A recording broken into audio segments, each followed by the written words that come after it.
नमस्कार दोस्तों, good evening. चलिए हम लोग आज का क्लास शुरू करते हैं। और आप सभी का जो यूनिट 4 चल रहा था आपका, ठीक है, यूनिट 4 में आपका इसका पूरा थ्योरी कंप्लीट करवा दिया गया है। और इसका हम लोग आज देखने वाले हैं क्वेश्चन आंसर। जी हाँ, बहुत सारे लोगों का मांग था कि सर इसका क्वेश्चन आंसर करवा दिया जाए, तो चलिए आज हम इसका क्वेश्चन आंसर देख लेते हैं। यूनिट 4 का आपका बहुत ही इम्पॉर्टेंट क्लास होगा और इसमें हम लोग आज देखेंगे 60+ क्वेश्चन, है ना, 60+ क्वेश्चन देखेंगे जो आपका यूनिट 4 से संबंधित होगा। और काफ़ी इम्पॉर्टेंट क्वेश्चन है, पीछे जितना पढ़ाया गया था उसी से संबंधित यहाँ पर क्वेश्चन यहाँ पर लाया गया है। तो चलिए दोस्तों क्लास स्टार्ट करते हैं। और आज देखिए एक अपडेट आया था कि आप सभी का जो सिलेबस है उसमें कुछ बदलाव हो सकता है। देखिए बदलाव कुछ भी हो, लेकिन डीएलएड से तो क्वेश्चन आपको पूछेगा ही पूछेगा, समान अध्ययन से क्वेश्चन पूछेगा ही पूछेगा, लेकिन जो पढ़ाया जा रहा है वो कोई आपका बेस्ट नहीं जाएगा, है ना, वो ख़राब नहीं होगा जो आप पढ़े हैं अभी तक, ठीक है। क्योंकि इसी में से इसी को क्या कर देगा, थोड़ा सा आसान कर देगा। आपका सिलेबस यही रहेगा, थोड़ा सा इसी में आसान कर देगा, थोड़ा सा सरल इसको बना दिया जाएगा। क्योंकि जो प्रधानाध्यापक का जो एग्ज़ाम हुआ था उसमें मात्र 421 लोग क्वालिफाइड कर पाए, और वो भी मिनिमम मार्क्स मतलब ही नहीं ला पाए, सभी लोग फेल कर गए, मात्र 421 लोग पास कर पाए। और यही कारण है कि इस पर एक चर्चा होगा और चर्चे के बाद इसमें नए सिलेबस कुछ बोला गया है कि जारी किया जाएगा दोस्तों। और सिलेबस का जो पैटर्न रहेगा ना, क्वेश्चन का पैटर्न जो रहेगा वो काफ़ी इजी रहेगा आप लोग का जो अभी एग्ज़ाम होगा प्रधान शिक्षक का आपका, ठीक है। तो डरने वाली बात नहीं है कि चेंज हो जाएगा, क्या होगा नहीं होगा। जितना आप लोग को पढ़ा दिया है अगर सरल करेगा तो मैं आप लोग को बहुत आसान सवाल भी मैंने करवाया है, बहुत कठिन से कठिन भी सवाल करवा दिया है, यहाँ से बाहर नहीं आ सकता है, ठीक है। चाहे वो समान अध्ययन हो, चाहे आपका डीएलएड का कोर्स हो, चाहे साइंस से संबंधित हो, है ना, जो भी बचा हुआ है और तो हम करवा ही रहे हैं। सिलेबस चेंज होगा तो आप लोग को करवाया ही जाएगा, ठीक है। ये हमारा व्हाट्सएप नंबर है, तो अभी तक आप हमारे ग्रुप में नहीं जुड़े हैं तो जुड़ जाइए, वहाँ पर आपको सभी क्लास मिल जाएगा, जितने भी क्लास हुए हैं। 351 मात्र हमारे क्लास में जुड़ने के लिए चार्ज है दोस्तों, तो आप 351 पेमेंट करके हमारे क्लास में जुड़ सकते हैं। ये नंबर आपको दिया गया है 7857824310। आप इस नंबर पर 351 पेमेंट करना होगा, है ना, गूगल पे, फ़ोनपे, पेटीएम, अमेजन पे, व्हाट्सएप पे, किसी भी माध्यम से, और स्क्रीनशॉट लेकर के इसी नंबर पर आपको भेज देना है, वहाँ आपको ग्रुप में जोड़ दिया जाएगा। टेलीग्राम ग्रुप हमारा ज्वाइन कर लीजिएगा, कैरियर परिवार, यहाँ पर भी आपको क्वेश्चन मिलते रहता है। हम लोग इकाई 4 पढ़ रहे थे और आज इसका हम देखने वाले हैं क्वेश्चन आंसर। इसका पूरा थ्योरी आप लोग को करवा दिया गया है, तो चलिए आज हम इसका क्वेश्चन आंसर देख लेते हैं। कुछ महत्वपूर्ण प्रश्न है और ये क्लास आज का थोड़ा सा ज़्यादा लंबा नहीं होगा, क्योंकि क्वेश्चन आंसर लगभग 60 से 65 प्रश्न हम लोग यहाँ पर देखने वाले हैं। और आप लोग अपना अपना कमेंट करते चलिएगा नीचे लाइव चैट में कि आप लोग कितने सही करते हैं, और लास्ट में बताइएगा कि आखिर यूनिट 4 से आप लोग कितना सही किए हैं, ठीक है, कितना सही किए हैं 65 क्वेश्चन में आपका। चलिए पहला प्रश्न है, सभी चीज़ पढ़ा दिया गया, नहीं पढ़ें तो पीछे देख लीजिएगा ज़रूर से ज़रूर, ठीक है। हमारे ग्रुप में जुड़िएगा तो वहाँ पर सभी चीज़ मिल जाएगा। प्रश्न है कि संकेत अधिगम के अंतर्गत निम्नलिखित सीखा जाता है। बताइए संकेत अधिगम के अंतर्गत क्या सीखा जाता है दोस्तों। ऑप्शन दिया गया है मनोविज्ञान को, या फिर पारंपरिक अनुकूलन को, या वातावरण को, या फिर मनोदैहिक को। तो संकेत अधिगम के अंतर्गत मनोविज्ञान को सीखा जाता है। राइट आंसर हो जाएगा आपका, आंसर नंबर ए हो जाएगा। वीडियो जितने लोग आ चुके हैं लाइव, सभी लोग वीडियो को लाइक कर दीजिएगा ज़रूर से ज़रूर, और चैनल पर नए हैं तो चैनल को सब्सक्राइब भी कर लीजिएगा। 9 बजे से डेली लाइव क्लास चलती है ताकि आपको लाइव क्लास मिल सके। दूसरा सवाल है दोस्तों कि निम्नलिखित में से कौन सा अधिगम को अधिकतम करने के लिए सर्वाधिक उचित है। बताइए कौन सा अधिगम को अधिकतम करने के लिए सर्वाधिक उचित है।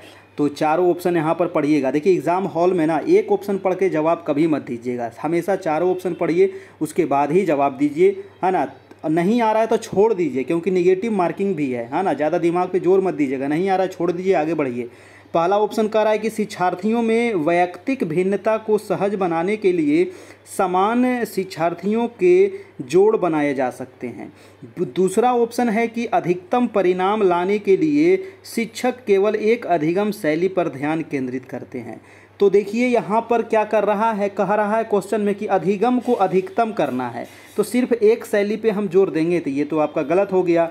ठीक है, ऑप्शन नंबर 1 कह रहा था कि शिक्षार्थियों में वैयक्तिक भिन्नता को सहज बनाने के लिए समान शिक्षार्थियों के जोड़ बनाए जा सकते हैं, ये भी आपका ऑप्शन यहाँ से गलत हो जाएगा। सी नंबर ऑप्शन कह रहा है कि समान सांस्कृतिक पृष्ठभूमि वाले शिक्षार्थियों को एक कक्षा में रखना चाहिए ताकि मत वैभिन्न से बचा जा सके, ये भी ऑप्शन आपका बिल्कुल गलत है, ऐसा नहीं करना चाहिए। डी नंबर ऑप्शन है कि शिक्षिका को अपनी संज्ञानात्मक शैली के साथ साथ अपने शिक्षार्थियों की संज्ञानात्मक शैली की पहचान करनी चाहिए। तो ये जो ऑप्शन है दोस्तों, ऑप्शन नंबर डी जो है ये आपका ये बिल्कुल सही है। ऑप्शन नंबर डी यहाँ से निकल के आ जाएगा सेकेंड क्वेश्चन का। ठीक है, चलिए वीडियो को लाइक कर दीजिएगा दोस्तों, जितने लोग देख रहे हैं। देखिए लाइक करने से हमें कुछ मिलता नहीं है, बस अच्छा लगता है कि आप लोग को थोड़ा सा है ना लाइक कर दिए हमारे वीडियो को, है ना, और कोई दिक्कत नहीं है। आपको नहीं अच्छा लगता है तो नहीं भी कीजिए, कोई ज़ोर ज़बरदस्ती वाली बात तो है नहीं। तीसरा प्रश्न कह रहा है कि जब पूर्व का अधिगम नई स्थितियों के सीखने को बिल्कुल प्रभावित नहीं करता है तो यह क्या कहलाता है, बताइए। जब पूर्व का अधिगम मतलब कि जो पहले आप सीख चुके हैं ना, पूर्व का अधिगम का मतलब जो पहले आप सीख गए हैं तो उससे नई स्थितियों के सीखने के लिए बिल्कुल भी प्रभावित नहीं करता है, तो इस अधिगम को क्या कहेंगे। देखिए जो आप पहले सीखे हुए हैं और जो नया सीख रहे हैं तो पहले वाला से नया वाला कोई भी प्रभाव नहीं पड़ रहा है, तो इसका मतलब क्या हुआ कि अधिगम का शून्य स्थानांतरण हो रहा है ना। अधिगम का क्या हो रहा है, शून्य स्थानांतरण हो रहा है। ठीक है, तो इसका आंसर हो जाएगा आपका आंसर नंबर बी हो जाएगा। अगर यहाँ पर ऑप्शन में दिया क्वेश्चन में दिया हुआ था बिल्कुल प्रभावित करता है तो ऑप्शन नंबर बी आपका गलत हो जाता, लेकिन यहाँ पर नहीं पूछ रहा था तो हो जाएगा शून्य स्थानांतरण करता है। चलिए नेक्स्ट देखते हैं आपका 4 नंबर प्रश्न। प्रश्न कह रहा है कि सहयोगी अधिगम में अधिक उम्र के प्रवीण विद्यार्थी, जी हाँ क्वेश्चन कह रहा है थोड़ा सा समझिए, सहयोगी अधिगम में अधिक उम्र के प्रवीण विद्यार्थी छोटे और कम निपुण विद्यार्थी की मदद करते हैं। जी हाँ, मतलब कि सहयोगी अधिगम है, मतलब कि एक दूसरे को क्या करना है, सहयोग करना है सीखने में हमें। ठीक है, तो अधिक उम्र के जो प्रवीण विद्यार्थी मतलब कि जो ज़्यादा तेज हैं, सीखे हुए हैं, वो जो विद्यार्थी हैं वो छोटे और कम निपुण विद्यार्थी की क्या कर रहे हैं, मदद करते हैं। तो इससे क्या होगा दोस्तों, इससे क्या होगा, जब बड़े विद्यार्थी छोटे विद्यार्थी को मदद करेंगे तो इससे क्या होगा, ऑप्शन दिया है कि उच्च उपलब्धि और आत्मसम्मान विकसित होगा। दूसरा ऑप्शन है कि गहन प्रतियोगिता विकसित होगा। सी है कि उच्च नैतिकता विकसित होगा और डी है समूहों में द्वंद्व होगा। तो क्या आंसर होगा बताइए। जब बड़े विद्यार्थी मतलब कि ज़्यादा उम्र के विद्यार्थी छोटे उम्र के विद्यार्थी को क्या कर रहे हैं, मदद करेंगे, तो यहाँ पर गहन प्रतियोगिता होती है। आंसर हो जाएगा आपका आंसर नंबर बी हो जाएगा। देखिए इसको मदद करने से क्या होता है ना, आप किसी को अगर कोई चीज़ बता रहे हैं तो आपका वो चीज़ बिल्कुल क्लियर कॉन्सेप्ट हो जाता है ना। कॉन्सेप्ट क्या हो गया, क्लियर हो गया आपका। इससे होगा कि गहन प्रतियोगिता होती है इससे। ठीक है, चलिए नेक्स्ट सवाल है आपका 5 नंबर। प्रश्न है कि अधिगमकर्ता का स्वनियमन का क्या अर्थ है दोस्तों, बताइए। अधिगमकर्ता का मतलब कि जो सीखने वाले जो कर्ता हैं उसके स्वनियमन का क्या अर्थ होता है।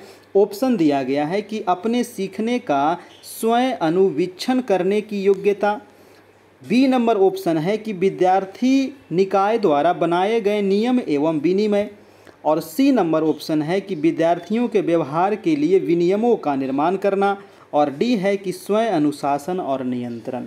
तो क्या हो जाएगा, तो यहाँ पर वो क्वेश्चन था कि अधिगमकर्ता स्वयं का नियमन का अर्थ होता है कि अपने स्वयं नियमन कर रहा है ना। स्वयं नियमन कर रहा है मतलब अपने सीखने के स्वयं अनुवीक्षण करने की योग्यता।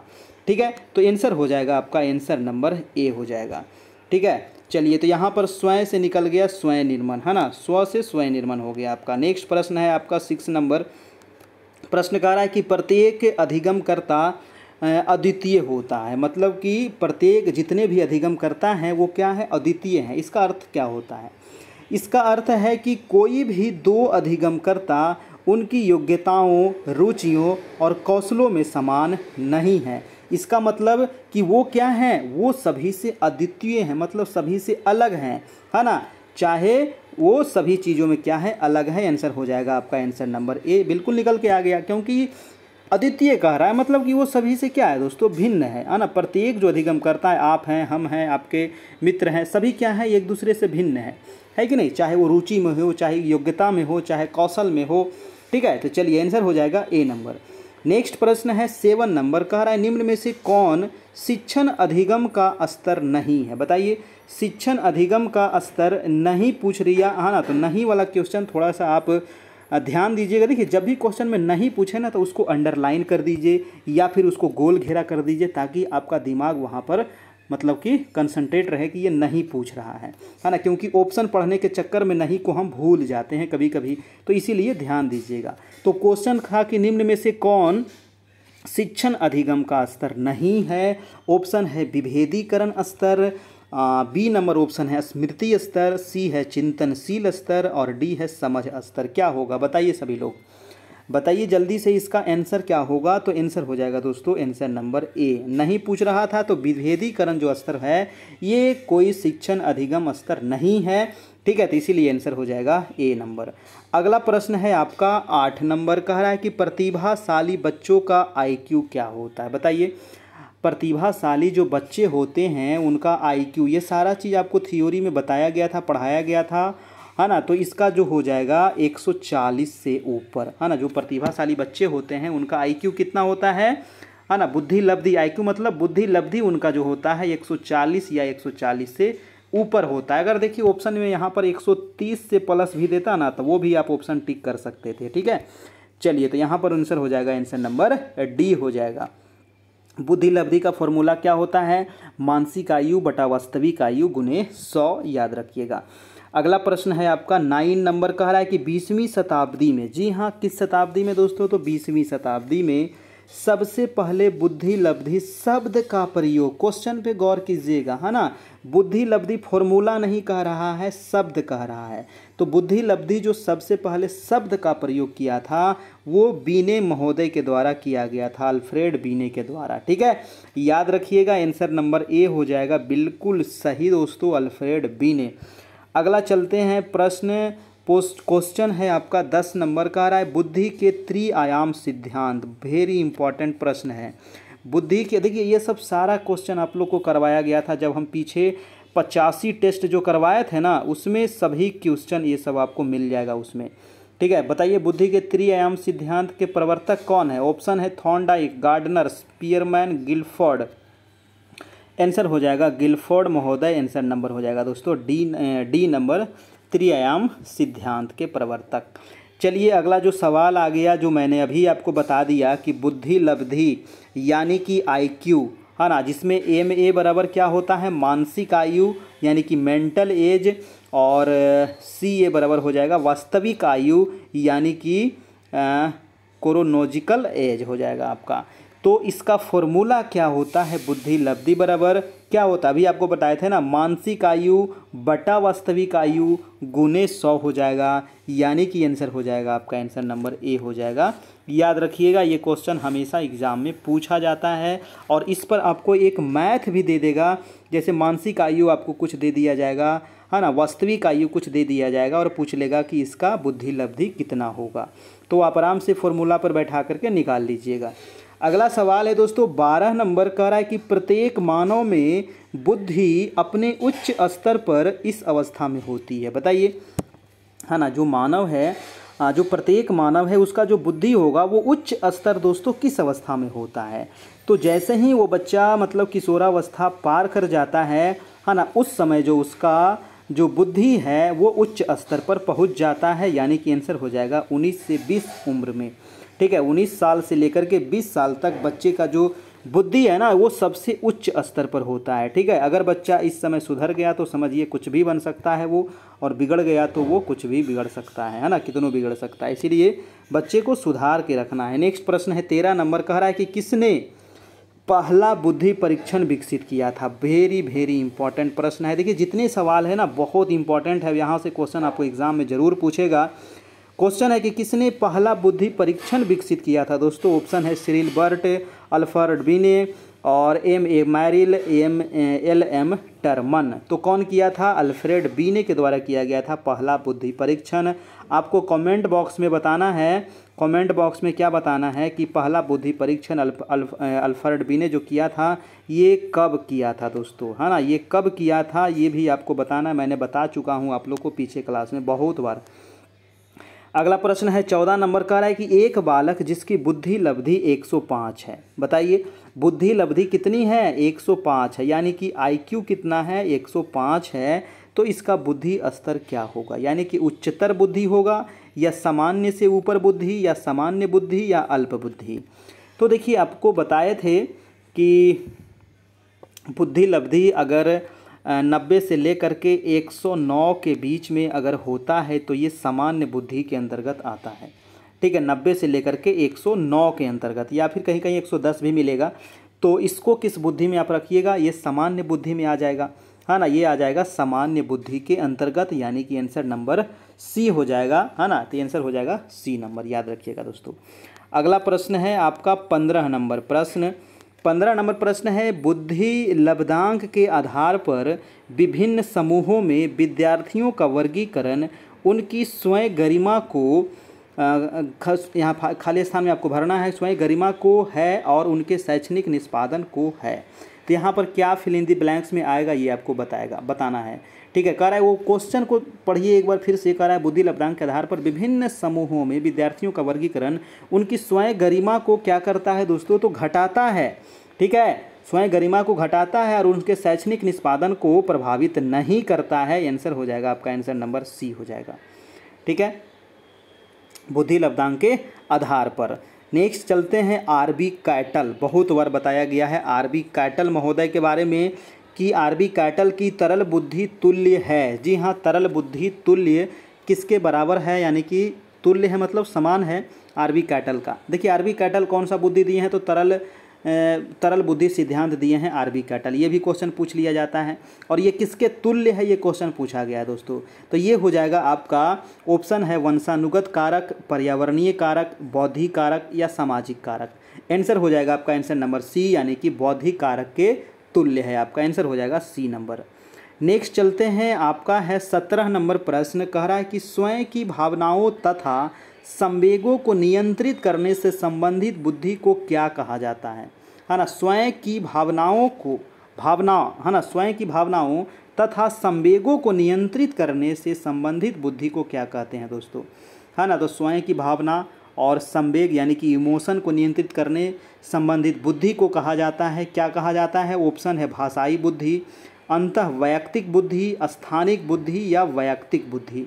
तो इसको कहा जाता है दोस्तों, आपका आंसर नंबर हो जाएगा वैयक्तिक बुद्धि कहा जाता है ना। स्वयं की भावनाओं या फिर संवेग को नियंत्रित करने से संबंधित बुद्धि को वैयक्तिक बुद्धि कहा जाता है। आंसर हो जाएगा डी नंबर, याद रखिएगा। देखिए इतना बार मैं बोल देता हूँ कि आप लोग को सुनते सुनते याद हो जाएगा, है ना।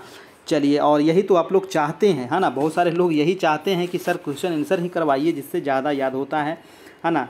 और मतलब सब्जेक्टिव में वो बोर फील महसूस करते हैं। चलिए कोई दिक्कत नहीं है, और ऑब्जेक्टिव भी होगा सब्जेक्टिव भी होगा, दोनों प्रकार का होगा। अगला प्रश्न है आपका 18 नंबर। कह रहा है कि जिस प्रक्रिया में व्यक्ति दूसरे के व्यवहार को देखकर सीखता है। क्वेश्चन क्या कह रहा है कि जिस प्रक्रिया में व्यक्ति जो है दूसरे के व्यवहार को देखकर सीखता है, न कि प्रत्यक्ष अनुभव के, इसको क्या कहा जाता है? ऑप्शन है सामाजिक अधिगम, अनुबंध, प्रायोगिक अधिगम या फिर आकस्मिक अधिगम। तो इस प्रकार के अधिगम को क्या कहेंगे? 18 का हो जाएगा सामाजिक अधिगम, है ना। दूसरे के व्यवहार को देख करके सीख रहा है ना, तो इसको कहते हैं सामाजिक अधिगम, यानी कि आंसर हो जाएगा ए नंबर आपका। चलिए अगला प्रश्न देखते हैं 19 नंबर। दोस्तों वीडियो अच्छा लग रहा हो ना तो एक लाइक कर दीजिए, शर्माना नहीं है, लाइक कर देना है। और चैनल पर नए हैं तो चैनल को सब्सक्राइब कर लीजिएगा, अपने दोस्तों को भी शेयर कर दीजिएगा, ठीक है। अगला सवाल है कि गिलफोर्ड ने अभिसारी चिंतन पद का प्रयोग किसके समान अर्थ में किया है? जी हाँ, गिलफोर्ड महोदय के द्वारा अभिसारी चिंतन और अपसारी चिंतन, दो चिंतन आप लोग को पढ़ाया गया था। ठीक है, तो यहाँ क्वेश्चन है अभिसारी चिंतन पद का प्रयोग किसके अर्थ में किया था? ऑप्शन है बुद्धि, ऑप्शन सृजनात्मक, बुद्धि एवं सृजनात्मकता, इनमें से कोई नहीं। क्या होगा 19 का आंसर हो जाएगा दोस्तों, ऑप्शन जो तीनों दिया गया है ये गलत है, आंसर हो जाएगा आपका आंसर नंबर डी हो जाएगा आपका। ठीक है, चलिए नेक्स्ट है आपका 20 नंबर। प्रश्न कह रहा है कि मनोवैज्ञानिकों के अनुसार बुद्धि क्या है? बताइए, मनोवैज्ञानिकों के अनुसार दोस्तों बुद्धि क्या है? ऑप्शन है सीखने की क्षमता है, या अमूर्त चिंतन की योग्यता है, या तो ए या तो बी या तो ए और दोनों। क्या होगा? तो देखिए मनोवैज्ञानिकों के अनुसार जो बुद्धि है ना ये सीखने की भी क्षमता है और अमूर्त चिंतन की योग्यता है, यानी कि ए और बी दोनों हो जाएगा। तो आंसर हो जाएगा आपका आंसर नंबर डी हो जाएगा आपका। ठीक है, क्योंकि डी में आपको दोनों दिया गया है। अगला प्रश्न है कि बुद्धि लब्धि के संबंध में क्या सत्य है ना? बताइए, बुद्धि लब्धि के संबंध में क्या सत्य है? तो इसके बारे में तो बहुत चीज़ आपको अच्छे तरीके से हम पढ़ाए थे। ऑप्शन है दिया गया कि बौद्धिक आयु से व्युत्क्रमी संबंधित, बी नंबर है कालानुक्रमिक आयु से प्रत्यक्षतः संबंधित, सी है कि कालानुक्रमिक आयु से व्युत्क्रमी संबंधित, और डी है बौद्धिक तथा कालानुक्रमिक आयु दोनों से प्रत्यक्षतः संबंधित। देखिए बुद्धि लब्धि के संबंध में जो सत्य है दोस्तों वो हो जाएगा सी नंबर, कालानुक्रमिक आयु से व्युत्क्रमी संबंधित। ठीक है, चलिए कालानुक्रमिक आयु मतलब कि वास्तविक आयु, कालानुक्रमिक आयु का मतलब क्या होता है? वास्तविक आयु, इसी को वास्तविक आयु भी कहा जाता है। ठीक है, नेक्स्ट प्रश्न है आपका 22 नंबर की बुद्धि का तरल मोजेक मॉडल किसने दिया था? तो अभी आपको बताए थे है ना कि बुद्धि का तरल शोध सिद्धांत जो दिया गया है, तरल आ गया तो तरल दिया था कैटल महोदय, है ना। तरल याद रखिएगा, तरल कैटल, तरल कैटल। ठीक है ना। तरल मोजेक मॉडल किसने दिया था? तो कैटल महोदय के द्वारा दिया गया था आपका। चलिए नेक्स्ट प्रश्न है आपका 23 नंबर। प्रश्न है कि पुरुष स्त्रियों की अपेक्षा ज़्यादा बुद्धिमान होते हैं, यह कथन क्या है? क्वेश्चन क्या कह रहा है कि पुरुष जो है वो स्त्रियों की अपेक्षा ज़्यादा बुद्धिमान होता है। तो ये जो कथन है ना दोस्तों, ये लैंगिक पूर्वाग्रह को दर्शा रहा है कि नहीं? पुरुष को यहाँ पर ज़्यादा बुद्धिमान बताया जा रहा है, तो ये लैंगिक पूर्वाग्रह का अर्थ होता है। ठीक है, तो इसका आंसर हो जाएगा डी नंबर। ये क्वेश्चन कई बार आप लोग को करवा चुके हैं। ठीक है, अगर इस प्रकार का क्वेश्चन आवे कि लड़का लड़की से तेज है या लड़की लड़का से तेज है, तो इस प्रकार का क्वेश्चन, या पुरुष महिला से तेज है या महिला पुरुष से तेज है ना, तो इस प्रकार का जो क्वेश्चन होता है वो लैंगिक पूर्वाग्रह से संबंधित होता है। आंसर हो जाएगा डी नंबर आपका, और इस प्रकार का क्वेश्चन पूछ लेता है एग्जाम में। नेक्स्ट प्रश्न है 24 नंबर। प्रश्न है कि एक समावेशी विद्यालय, जी हाँ समावेशी विद्यालय, समावेशी कक्षा के बारे में आप लोग को बहुत बताया गया है। कह रहा है कि समावेशी विद्यालय के अतिरिक्त निम्नलिखित सभी प्रश्नों पर मनन करता है। जी हाँ, यहाँ पर फिल इन द ब्लैंक्स में क्या आएगा? तो 24 का ऑप्शन आपको पढ़ना पड़ेगा चारों, उसके बाद इसका जवाब देना है। क्वेश्चन है कि क्या हम अधिगम योग्य परिवेश की योजना बनाने और उसे प्रदान करने के लिए समूह में कार्य करते हैं? बी ऑप्शन है दोस्तों कि क्या हम विशेष बालक को बेहतर देखभाल उपलब्ध कराने के लिए उचित तरीके से उन्हें सामान्य से अलग करते हैं? समावेशी विद्यालय के बारे में कह रहा है। ठीक है, सी नंबर है कि क्या हम शिक्षार्थियों की विविध आवश्यकताओं को पूरा करने के लिए युक्तियां अपनाते हैं? या डी कह रहा है क्या हम विश्वास करते हैं कि सभी शिक्षार्थी सीख सकते हैं? बताइए कि एक समावेशी विद्यालय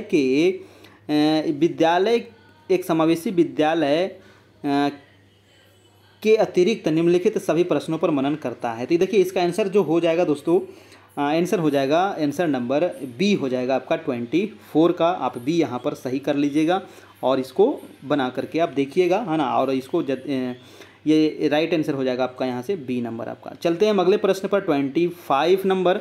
प्रश्न कह रहा है कि बाल अपराधियों में सुधारात्मक प्रक्रिया सुचारू रूप से चलाने के लिए किसकी मदद ली जाती है? बताइए, बाल अपराधियों में सुचारात्मक प्रक्रिया सुचारू रूप से चलाने के लिए किसकी मदद ली जाती है? ऑप्शन है शिक्षक, मनोचिकित्सक, पुलिस, या फिर इनमें से सभी।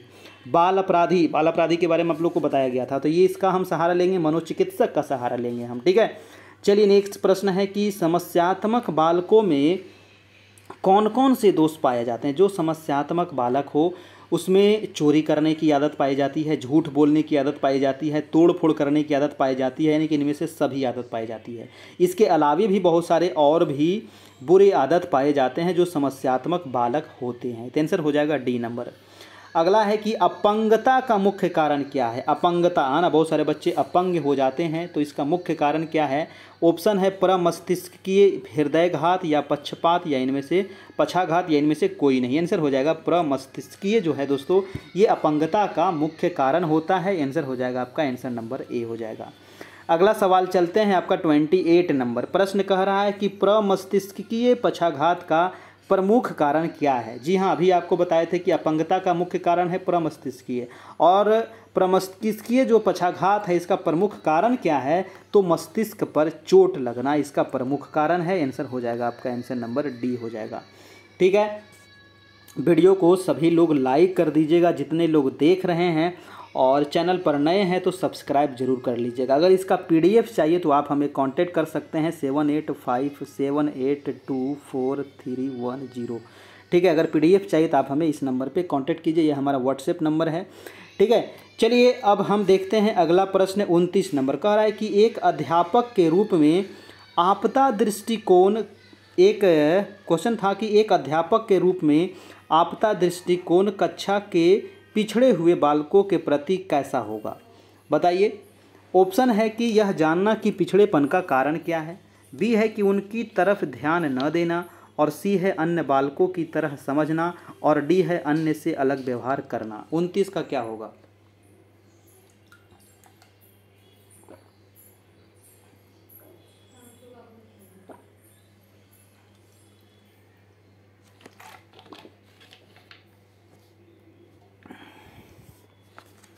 देखिए 29 का आंसर हो जाएगा ए नंबर, यानी कि यह जानना कि पिछड़ेपन का कारण क्या है। ठीक है, पिछड़े एक अध्यापक के रूप में आपका दृष्टिकोण कक्षा के पिछड़े हुए बालक के प्रति कैसा होना चाहिए। आप एक अध्यापक हैं तो पिछड़ा बालक अगर स्कूल में है ना, विद्यालय में है, तो आप किस प्रकार का आपका दृष्टिकोण होगा, तो आपको ये जानना चाहिए कि पिछड़ेपन का बच्चे का कारण क्या है। ठीक है, चलिए नेक्स्ट प्रश्न है आपका 30 नंबर। प्रश्न है कि पिछड़े बालकों की शिक्षा में क्या क्या सम्मिलित किया जाना चाहिए। जो पिछड़े बालक हैं है ना, उसके शिक्षा में क्या क्या सम्मिलित करना चाहिए दोस्तों। तो ऑप्शन है कि विशेष रूप से तैयार किए गए पाठ्यक्रम की व्यवस्था होनी चाहिए, बिल्कुल सही है। उनके स्तर को ध्यान रखते हुए शिक्षण की व्यवस्था करानी चाहिए, और विशेष कक्ष की व्यवस्था करानी चाहिए, यानी कि आंसर हो जाएगा आपका आंसर नंबर डी यहाँ पर बिल्कुल ही सही है आपका। ठीक है, चलिए नेक्स्ट प्रश्न है आपका 31 नंबर। कह रहा है कि निम्नलिखित में से क्या मंद बुद्धि बालकों की अनिवार्य विशेषता नहीं है ना। क्या मंद बुद्धि बालकों की अनिवार्य विशेषता नहीं है, पूछ रहा है। मंद बुद्धि बालक की अनिवार्य विशेषता कौन सी नहीं है। ऑप्शन है मौलिकता का अभाव, अमूर्त चिंतन का अभाव, सीखने की धीमी गति होना, या शारीरिक विकलांगता होना। क्या होगा 31 का, तो कौन सा नहीं है, नहीं पूछ रहा था, तो आंसर हो जाएगा शारीरिक विकलांगता होना। मंद बुद्धि बालक की शारीरिक विकलांगता होना ये गलत बात है। ठीक है, ये नहीं होता है। आंसर हो जाएगा डी नंबर।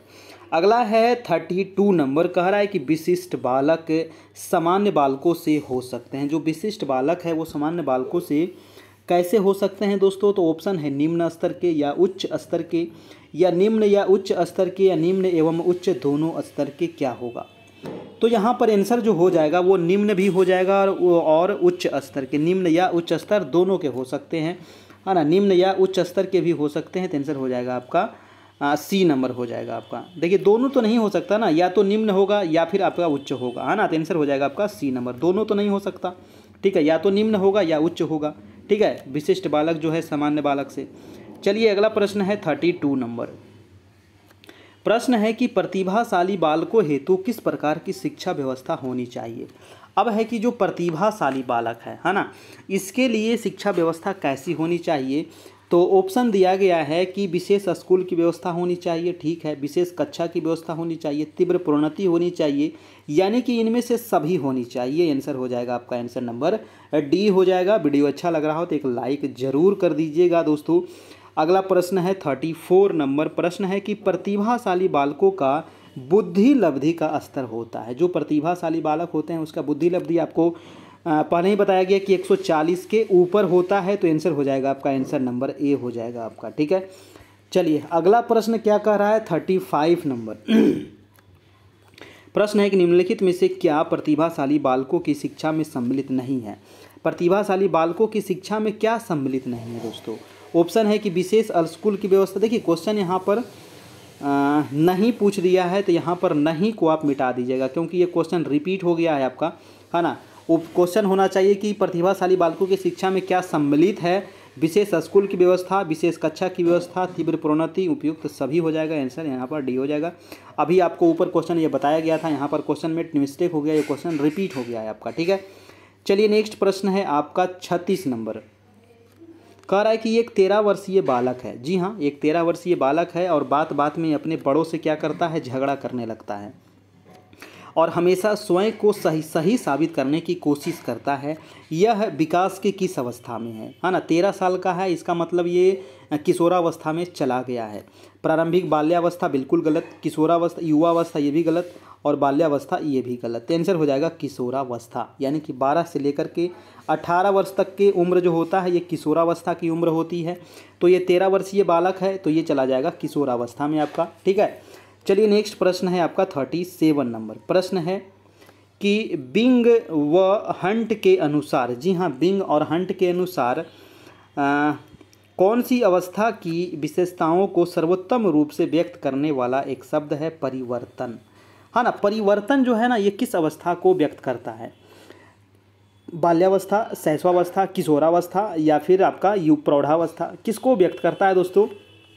आगे कह रहा था कि परिवर्तन शारीरिक, सामाजिक और मनोवैज्ञानिक होता है। देखिए परिवर्तन जो सबसे अधिक हमारे बॉडी में होता है और वो होता है किशोरावस्था में। किस अवस्था में होता है, किशोरावस्था में। और किशोरावस्था को भी कहा जाता है दोस्तों परिवर्तन की आयु, या फिर आपका सबसे जटिल आयु भी इसी को कहा जाता है ना, किशोरावस्था को। चलिए नेक्स्ट सवाल है आपका 38 नंबर। कह रहा है कि प्रतिभाशाली शिक्षार्थी हैं। प्रतिभाशाली जो शिक्षार्थी होते हैं वो कैसे होते हैं, अपसारी या बहुमुखी, या फिर बहुत परिश्रमी होते हैं, या फिर अभिसारी चिंतक होते हैं। देखिए जो प्रतिभाशाली होते हैं इसमें कोई दो राय नहीं है कि वो परिश्रमी होते हैं, लेकिन जो यहाँ पर जो ऑप्शन राइट हो जाएगा वो हो जाएगा अपसारी चिंतन होते हैं, ठीक है। जो प्रतिभाशाली शिक्षार्थी होते हैं वो अपसारी चिंतक के होते हैं आपका। नेक्स्ट प्रश्न है आपका 39 नंबर। चलिए प्रश्न कह रहा है कि प्रतिभाशाली विद्यार्थी की अपनी क्षमताओं को तब विकसित कर पाएंगे जब, है ना, जो प्रतिभाशाली विद्यार्थी हैं अपनी क्षमताओं को कब विकसित कर पाएंगे, है ना, कब विकसित कर पाएंगे, जब वे अन्य विद्यार्थियों के साथ अधिगम प्रक्रिया से जुड़ते हैं, है ना। जब वे दूसरे विद्यार्थी से, है ना, अन्य विद्यार्थियों के साथ अधिगम प्रक्रिया से जुड़ेंगे तभी तो अपना क्षमता बता सकते हैं कि हम तुमसे ज़्यादा तेज हैं, हम तुमसे ये ज़्यादा कर लिए, है कि नहीं। चलिए नेक्स्ट प्रश्न है आपका 40 नंबर। प्रश्न है कि प्रतिभाशाली बच्चे, है ना, प्रतिभाशाली जो बच्चे होते हैं वो क्या होते हैं, कैसे होते हैं। ऑप्शन दिया गया है आपको दोस्तों कि सामान्यतः अपने शिक्षकों को पसंद नहीं करते हैं। ऐसी बात नहीं है, बिल्कुल गलत ऑप्शन है। बी नंबर ऑप्शन है कि बिना किसी के सहायता के अपनी सामर्थ्य का पूर्ण विकास करते हैं। ये ऑप्शन देखिए बिल्कुल सही लग रहा है ना। जो प्रतिभाशाली बालक होते हैं वो दूसरे की सहायता की उनको ज़रूरत नहीं होती है ना। बिना दूसरे की सहायता के ही भी वो आगे बढ़ सकते हैं, इसीलिए तो कहलाया वो प्रतिभाशाली बालक, है ना। सी नंबर ऑप्शन कह रहा था कि मानव के लिए महत्वपूर्ण किसी भी क्षेत्र में अस्वभावतः अच्छा निष्पादन करते हैं, या डी है कि सामान्यतः शारीरिक रूप से कमज़ोर होते हैं। ये भी ऑप्शन आपका गलत है। बी नंबर ऑप्शन दोस्तों आपका बिल्कुल ही सही हो जाएगा आपका, ठीक है। चलिए नेक्स्ट प्रश्न देख लेते हैं आपका 41 नंबर। प्रश्न है कि प्रतिभाशाली बच्चों के संदर्भ में संवर्धन का अर्थ क्या होता है ना, यानी कि एक्सीलरेशन का अर्थ क्या होता है, संवर्धन का अर्थ क्या होता है प्रतिभाशाली बच्चों के संदर्भ में। ऑप्शन है 41 का कि शैक्षणिक गतिविधियों के निष्पादन की गति को बढ़ाना, या फिर ऐसे विद्यार्थी को वर्तमान स्तर ग्रेड को छोड़कर अगले उच्च स्तर ग्रेड में प्रोन्नति करना, या फिर सी नंबर ऑप्शन है कि आकलन की प्रक्रिया का संवर्धन करना, या शैक्षणिक गतिविधियों के संपादन में संवर्धन करना। आंसर हो जाएगा दोस्तों आपका आंसर नंबर बी हो जाएगा, यानी कि ऐसे विद्यार्थियों को वर्तमान स्तर यानी कि ग्रेड को छोड़ करके अगले उच्च स्तर में प्रोन्नति करना। ये आंसर हो जाएगा, आंसर नंबर बी हो जाएगा। चलिए नेक्स्ट प्रश्न है आपका 42 नंबर। प्रश्न कह रहा है कि प्रतिभाशाली विद्यार्थियों के लिए निम्नलिखित में से कौन सी गतिविधि सर्वाधिक उपयुक्त है? बताइए तो प्रतिभाशाली विद्यार्थियों के लिए कौन सी गतिविधि दोस्तों सर्वाधिक उपयुक्त गतिविधि है? ऑप्शन दिया गया है कि शिक्षक दिवस पर कक्षा को पढ़ाना, ये सबसे उपयुक्त विधि होगा, बिल्कुल गलत बात है ना। बी है कि अभी हाल ही में हुए स्कूल मैच का प्रतिवेदन करना, क्या ये सर्वाधिक उपयुक्त है? ये भी गलत है। सी नंबर है कि दी गई संकल्पनाओं के आधार पर मौलिक नाटक लिखना, और डी नंबर है कि 5 पाठों के अंत में दिए गए अभ्यासों को एक बार हल करना। बताइए कौन सी गतिविधि सर्वाधिक उपयुक्त होगा? तो यहाँ पर आंसर हो जाएगा सी नंबर, यानी कि दी गई संकल्पनाओं के आधार पर मौलिक नाटक लिखवाना दोस्तों। ठीक है, आंसर हो जाएगा सी। अगला प्रश्न है 43 नंबर, कह रहा है कि प्रतिभाशाली बच्चे, जी हाँ, प्रतिभाशाली जो बच्चे होते हैं उनके बारे में ऑप्शन दिया गया है कि सामान्यतः अपने शिक्षक को पसंद नहीं करते हैं। ये तो कोई ऑप्शन आपका अभी आया था, है ना। अच्छा, बी नंबर ऑप्शन देख लेते हैं कि बिना किसी सहायता के अपने सामर्थ्य का पूर्ण विकास करते हैं। ठीक है, सी नंबर ऑप्शन है कि मानव के लिए महत्वपूर्ण किसी भी क्षेत्र में अस्वभावतः अच्छा निष्पादन करते हैं, और डी है सामान्यतः शारीरिक रूप से कमजोर होते हैं। नहीं, ये तो गलत है। तो देखिए सी नंबर यहाँ पर बिल्कुल सही हो जाएगा आपका प्रतिभाशाली बालक के बारे में। ठीक है, देखिए आपका यहाँ पर बी नंबर भी ठीक लग रहा था ऑप्शन, है ना, कि बिना किसी सहायता के अपने सामर्थ्य का पूर्ण विकास करते हैं, लेकिन यहाँ पर सी ज़्यादा सही लग रहा है। ठीक है, चलिए नेक्स्ट प्रश्न है कि सुनने में अक्षम है, हाँ, सुनने में क्या है बालक? अक्षम है, और सक्षम बालकों को शिक्षित करने के लिए प्रयोग किया जाता है। जो सुनने में क्या हो, जिनका जो कान खराब हो, है ना, कह सकते हैं कान खराब हो, वैसे बालक को शिक्षित करने के लिए क्या प्रयोग कीजिएगा आप? ब्रेल लिपि का, या चिन्ह भाषा का, या मशीन का, या इनमें से सभी का? 44 का क्या हो जाएगा? तो ब्रेल लिपि तो होता है दोस्तों जो देख नहीं सकते हैं बच्चे, उनके लिए होता है आपका। ठीक है, तो ये तो आपका गलत हो गया 3 में। तो देखिए आपका ये भी गलत हो गया, तो ये भी गलत हो गया आपका। ये हो जाएगा आपका चिन्ह भाषा, इसको कहते हैं, है ना, जो सुनने में असक्षम होते हैं। ठीक है, चलिए नेक्स्ट प्रश्न है आपका 44 तो हो गया। अगला प्रश्न है 45 नंबर। प्रश्न है कि विशेष आवश्यकता वाले बच्चों को पढ़ाने के लिए निम्नलिखित में से कौन सी व्यूह रचना अधिक उपयुक्त है? दोस्तों जो विशेष आवश्यकता वाले बच्चे हैं, ऑप्शन है कि अधिकतम बच्चों को सम्मिलित करते हुए कक्षा में चर्चा करना, या बी है कि विद्यार्थियों को सम्मिलित करते हुए अध्यापक द्वारा निर्देश देना। सही लग रहा है, सहकारी अधिगम तथा पीयर ट्यूटरिंग। डी है कि अध्यापन के लिए योग्यता आधारित समूहीकरण। बताइए क्या होगा इसका आंसर? तो विशेष आवश्यकता वाले जो बच्चे होते हैं, इसको पढ़ाने के लिए जो व्यवस्था किया जाएगा, व्यूह रचना जो अधिक उपयुक्त होगा, वो हो जाएगा बी नंबर आपका दोस्तों, यानी कि विद्यार्थियों को सम्मिलित करते हुए अध्यापक द्वारा निर्देश देना। आंसर हो जाएगा बी। अगला चलते हैं आपका 46 नंबर, कह रहा है कि लड़ाई करना, तोड़ फोड़ करना, अवज्ञा करना, सहयोग करना, ये सभी किसकी विशेषताएं हैं? तो ये सब जो विशेषताएं हैं दोस्तों, ये शारीरिक व्यवस्था है, या फिर व्यवहारिक व्यवस्था है, या तांत्रिक व्यवस्था है, अव्यवस्था है, या फिर धारणा अव्यवस्था है? अव्यवस्था, व्यवस्था नहीं, अव्यवस्था। तो लड़ाई करना, तोड़फोड़ करना, ये सब क्या है? तो व्यवहारिक होता है आपका। ठीक है, ये तांत्रिक नहीं होता है, धारणा भी नहीं होता है, शारीरिक, ये व्यवहारिक अव्यवस्था होता है। तो आंसर हो जाएगा आपका आंसर नंबर बी। नेक्स्ट चलते हैं 47 नंबर। देखिए वीडियो अच्छा लग रहा हो तो एक लाइक कर दीजिएगा, चैनल पर नए हैं तो चैनल को सब्सक्राइब कर लीजिएगा। अगर आपको पीडीएफ चाहिए प्रधान शिक्षक के लिए तैयारी के लिए और क्लास में जुड़ने के लिए, तो आप हमें कांटेक्ट कीजिए 7857824310। प्रश्न है कि एक व्यक्ति सीखने में असक्षम है। जी हाँ, प्रश्न क्या कह रहा है कि एक व्यक्ति जो है वो सीखने में असक्षम है, और ऑप्शन है दिया गया है कि भाषा संबंधी दोष है, बी है कि मंद बुद्धिता है, या दुर्बल गतिशीलता है, या वातावरण के प्रति प्रतिकूल है। बताइए एक व्यक्ति सीखने में असक्षम है, तो आंसर क्या हो जाएगा? इसका कमेंट आपको करना है कमेंट बॉक्स में कि आखिर इसका आंसर क्या होगा। मैं इसका आंसर बताऊंगा बाद में। ठीक है, कमेंट बॉक्स में सभी लोग इसका कमेंट करेंगे, लाइव में इसका नहीं कमेंट कीजिएगा, नीचे जो कमेंट बॉक्स है उसमें कमेंट कीजिएगा, तभी मैं उसका जवाब आपको मिल पाएगा।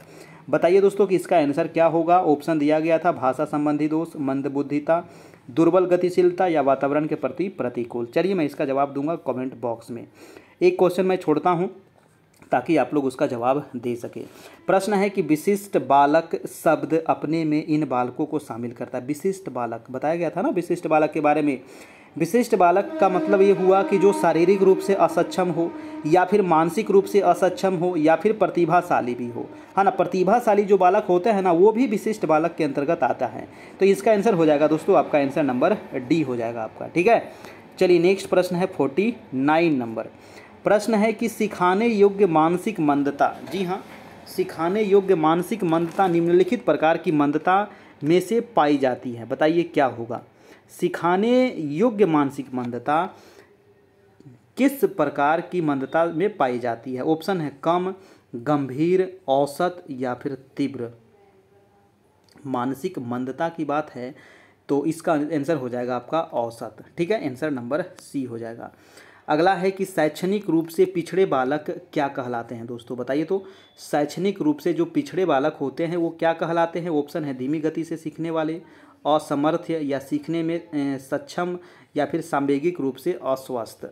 50 का आंसर हो जाएगा धीमी गति से सीखने वाले, है ना। तो ये शैक्षणिक रूप से पिछड़े बालक का मतलब हुआ धीमी गति से सीखने वाले। अगला है 51 नंबर, कह रहा है कि बालक का मानसिक स्वास्थ्य इस कारण पर निर्भर नहीं करता है। बताइए, बालक का मानसिक स्वास्थ्य इस कारण पर निर्भर नहीं करता है, किस कारण पर निर्भर नहीं करता है। ऑप्शन है अध्यापक का ज्ञान, किस पर निर्भर नहीं करता है ये क्वेश्चन पूछा गया था ना। बालक का मानसिक स्वास्थ्य सहपाठियों से संबंध इस पर तो करता है, परिवार की आर्थिक स्थिति इस पर भी करता है, माता पिता से झगड़ा इस पर भी करता है, अध्यापक के ज्ञान पर निर्भर नहीं करता है। तो आंसर हो जाएगा आंसर नंबर ए हो जाएगा, है ना।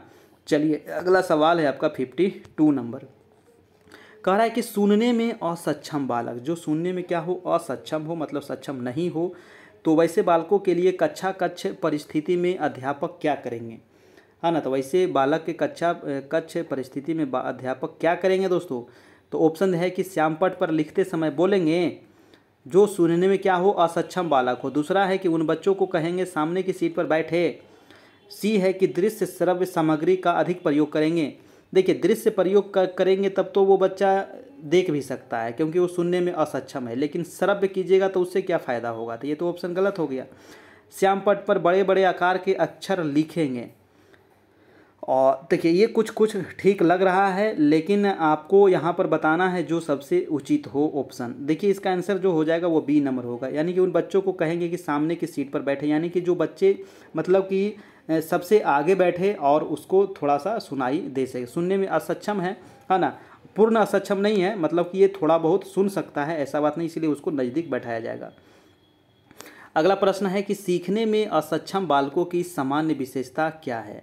तो सीखने में जो असक्षम बालक होते हैं उसकी जो सामान्य विशेषता होती है उसकी बुद्धि लब्धि 70 से कम होती है एवं सीखने संबंधी उपलब्धि उसका जो स्तर होता है वो बहुत ही निम्न स्तर होता है आपका। ठीक है, तो आंसर हो जाएगा आपका आंसर नंबर ए हो जाएगा, जो सीखने में असक्षम बालक हो। अगला प्रश्न है दोस्तों आपका प्रश्न है 54 नंबर आपका। अच्छा थोड़ा सा यहाँ पर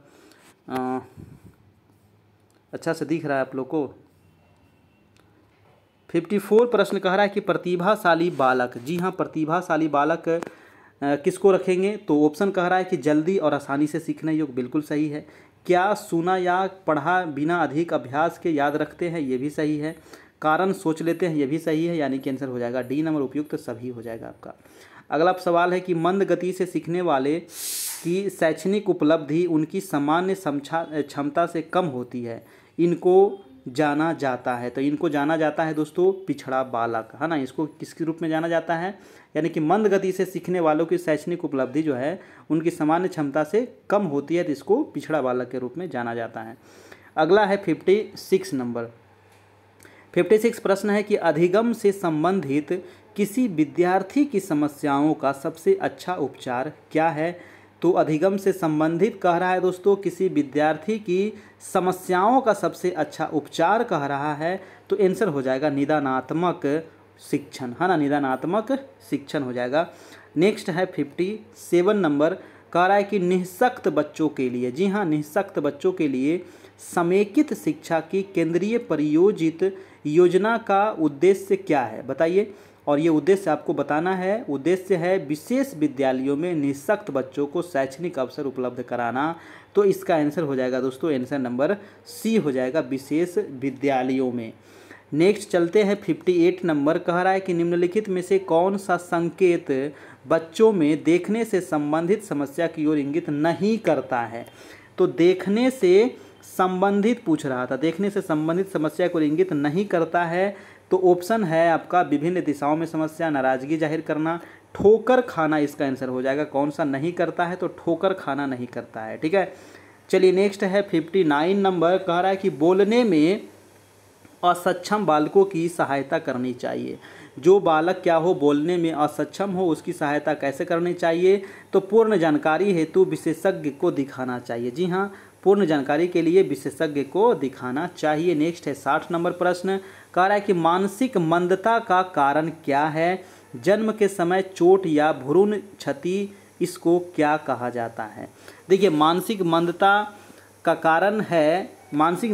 कारण है कि जन्म के समय चोट या भ्रूण क्षति, इसको क्या कहते हैं। तो इसको कहा जाता है दोस्तों संलग्न मंदता। क्या कहते हैं, संलग्न मंदता इसको कहा जाता है। आंसर हो जाएगा आपका, आंसर नंबर सी हो जाएगा आपका। ठीक है, चलिए नेक्स्ट है 61 नंबर प्रश्न। 61 प्रश्न है कि बिहार में प्रारंभिक बाल्यावस्था शिक्षा की स्थिति बेहतर नहीं है। जी हाँ, बिहार में प्रारंभिक बाल्यावस्था की शिक्षा की स्थिति बेहतर नहीं है। इसके पीछे मुख्य कारण क्या है। देखिए, बिहार में तो कोई भी व्यवस्था अच्छी नहीं है ना। हम तो यही कहेंगे, कोई भी व्यवस्था अच्छी नहीं है ना। कहीं स्कूल में टीचर ही नहीं है तो व्यवस्था अच्छी रहेगी कहाँ से। तो ऑप्शन दिया गया है कि बिहार में प्रारंभिक बाल्यावस्था शिक्षा की स्थिति बेहतर नहीं है। इसके पीछे मुख्य जो कारण है दोस्तों, ये हो जाएगा बुनियादी सुविधाओं का अभाव है, बिल्कुल सही। योग्य शिक्षकों का अभाव है, ये भी सही है। और पोषण की उचित व्यवस्था न होना, ये भी सही है। यानी कि आंसर हो जाएगा डी नंबर। यानी कि योग्य शिक्षक भी बहुत कम हैं, है ना। इसके वजह से भी हमारे जो बिहार में बाल्यावस्था की जो शिक्षा है वो काफ़ी दयनीय स्थिति है।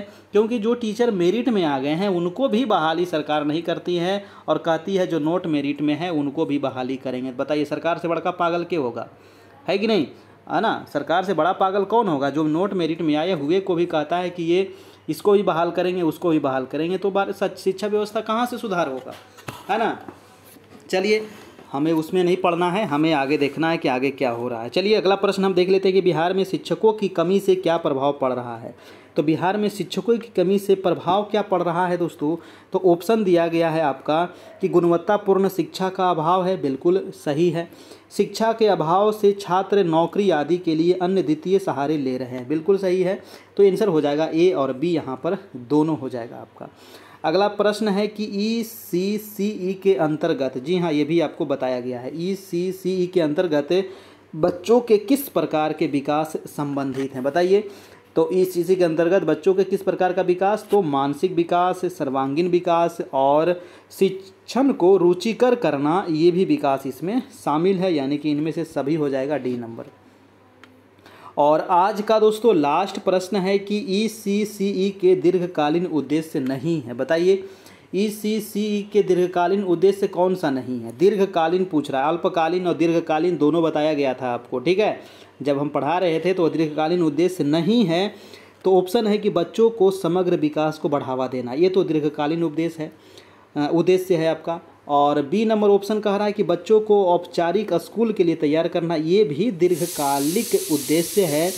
और सी है कि राष्ट्रीय शिक्षा नीति में परिवर्तन करना, ये नहीं है दोस्तों। तो आंसर हो जाएगा आपका सी नंबर, ये दीर्घकालिक उद्देश्य नहीं है। और डी है कि 6 वर्ष के बच्चों को पूरक पोषण की व्यवस्था करना, ये भी दीर्घकालिक उद्देश्य है। तो नहीं पूछ रहा था, तो आंसर हो जाएगा आपका, आंसर नंबर सी हो जाएगा। ठीक है, वीडियो अच्छा लगा हो तो एक लाइक ज़रूर कर दीजिएगा। और आने वाला वीडियो अगर इसी प्रकार से आपको देखना है तो चैनल को सब्सक्राइब कर ले, बेल आइकन प्रेस कर ले। हमारा अगर इसका PDF चाहिए, है ना, PDF चाहिए आपको, नोट्स चाहिए, ठीक है, तो आप हमें कांटेक्ट कीजिए, है ना, आप हमें कांटेक्ट कीजिए। हमारा जो नंबर है दोस्तों, ये जो नंबर आपको दिख रहा है, इस नंबर पे आप कांटेक्ट कीजिए 7857824310। और यहाँ पर आपको 351 इसका चार्ज लगेगा, मिनिमम चार्ज है। सबसे इतना कम चार्ज में आपको कोई नहीं पढ़ाएगा पूरे इंडिया में। तो मात्र 351 चार्ज है, और 351 में आपको पूरा PDF नोट्स वीडियो आपको मिल जाएगा, जितना भी सिलेबस में है आपका, ठीक है। चाहे वो DLED हो, समान अध्ययन हो, करेंट अफेयर हो, है ना, मैथ हो, रीजनिंग हो, सभी चीज़ आपको मिल जाएगा PDF। और 9 बजे से डेली लाइव क्लास भी आपको मिलेगी। पेमेंट कैसे करना है दोस्तों, तो आप गूगल पे चलाते होंगे, फ़ोन पे चलाते होंगे, पेटीएम चलाते होंगे, व्हाट्सएप पे, अमेजन पे, किसी भी माध्यम से जो ये नंबर है ऊपर वाला, इसी नंबर पे पेमेंट कर देना है और स्क्रीनशॉट लेकर के आप हमको इसी नंबर व्हाट्सएप पर आप भेज दीजिएगा, ठीक है। वहाँ आपको ग्रुप में जोड़ दिया जाएगा। हमारा करियर परिवार यूट्यूब चैनल को सब्सक्राइब करें और करियर परिवार नाम का हमारा टेलीग्राम भी चैनल है, तो टेलीग्राम ग्रुप को भी आप ज्वाइन कर लीजिएगा। उसका चार्ज बिल्कुल फ्री है ना, टेलीग्राम में जुड़ने के लिए बिल्कुल फ्री है। तो टेलीग्राम में आप जुड़ सकते हैं, वहाँ भी आपको क्वेश्चन डालते रहते हैं, जहाँ से आपकी तैयारी होते रहेगी, ठीक है। चलिए, सीटेट के लिए भी आप हमें कांटेक्ट कर सकते हैं दोस्तों। तो आज यूनिट 4 आपका कंप्लीट हो गया। कल हम देखेंगे यूनिट 5 का थ्योरी देखेंगे कल, ठीक है। चलिए, तो बहुत सारे लोगों का मांग था कि क्वेश्चन आंसर करवा दिया जाए, तो मैंने आज करवा दिया। और वीडियो अच्छा लगा हो तो एक लाइक ज़रूर कर दीजिएगा। चैनल पर नए हैं तो चैनल को सब्सक्राइब कर लीजिएगा, बेल आइकन प्रेस कर लीजिएगा, ताकि आने वाला हर एक वीडियो का नोटिफिकेशन आपको मिलता रहे दोस्तों। धन्यवाद दोस्तों। तो आज इतना ही रहने देते हैं और फिर हम मिलेंगे नेक्स्ट क्लास में कल इसी समय इसी चैनल पर। तब तक के लिए good night, goodbye, take care, Jai Hind.